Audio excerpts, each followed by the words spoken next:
Hello friends, இன்றைக்கி வந்துட்டு நம்ம வேலண்டைன்ஸ் டேக்காண்டி ஒரு க்ரீட்டிங் கார்ட்ஸ் தான் ரெடி பண்ண போகிறோம். ஃபஸ்ட் இந்த மாதிரி கலர் பேப்பர் எடுத்துக்கிறேன், ரெண்டாக ஃபோல்ட் பண்ணிவிட்டு இந்த மாதிரி கர்வ் ஷேப்பில் வந்து கட் பண்ணிக்கிறேன். அதுக்கப்புறமா வந்துட்டு ஒரு ஒயிட் பேப்பரில் ரெண்டு கை வந்து ஹோல்ட் பண்ணி ரிங் போட்ட மணிக்கு நான் வரைஞ்சிட்டு அதை கட் பண்ணிவிட்டு சென்டரில் இந்த மாதிரி வச்சு ஒரு ஸ்டிப் மாதிரி வச்சு ஒட்டிக்கிறேன். அதுக்கப்புறமா இன்னொரு பேப்பரை வந்துட்டு கலர் பேப்பரை கட் பண்ணிவிட்டு அதை ரெண்டாக ஃபோல்ட் பண்ணி சென்டரில் இந்த மாதிரி ஹோல் வர மாதிரி வச்சு ஒட்டிக்கிறேன். அப்போ தான் ஃபோல்டிங் ஆகும்.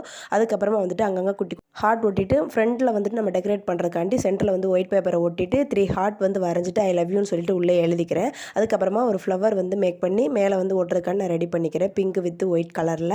அதுக்கப்புறமா வந்துட்டு உள்ளே நம்ம ஓப்பன் பண்ணோம்னா மெசேஜ் எதனாலும் எழுதிக்கலாம். நான் வந்து happy Valentine's day I love யூன்னு சொல்லிட்டு எழுதிட்டு குட்டியாக 2 ஹார்ட் வந்து ஒட்டிக்கிறேன். அவ்வளோதாங்க, சிம்பிளான க்ரீட்டிங் கார்ட்ஸ் வந்து ரெடி ஆயிடுச்சு. இதுக்கப்புறமா அந்த முன்னாடி அந்த ஃப்ளவரை வந்து மேலே ஒட்டிட்டு ஃப்ரண்ட்டில் வந்துட்டு ரெட் கலரை வச்சு அங்கங்கே குட்டி குட்டியாக ஹார்ட் மாதிரி நான் வரைஞ்சிக்கிட்டேன். க்யூட்டாக ஒரு க்ரீட்டிங் கார்ட்ஸ் வந்து நமக்கு ரெடி ஆயிடுச்சு. இந்த வீடியோ பிடிச்சிருந்தா லைக் பண்ணுங்கள். நம்ம க்ரீட்டிங் கார்ட்ஸ் எப்படி இருக்குன்னு சொல்லிட்டு கமெண்ட் பண்ணுங்கள். பிடிச்சிருந்தா லைக் பண்ணுங்கள். நம்ம சேனலை சப்ஸ்கிரைப் பண்ணுங்கள். தேங்க்யூ.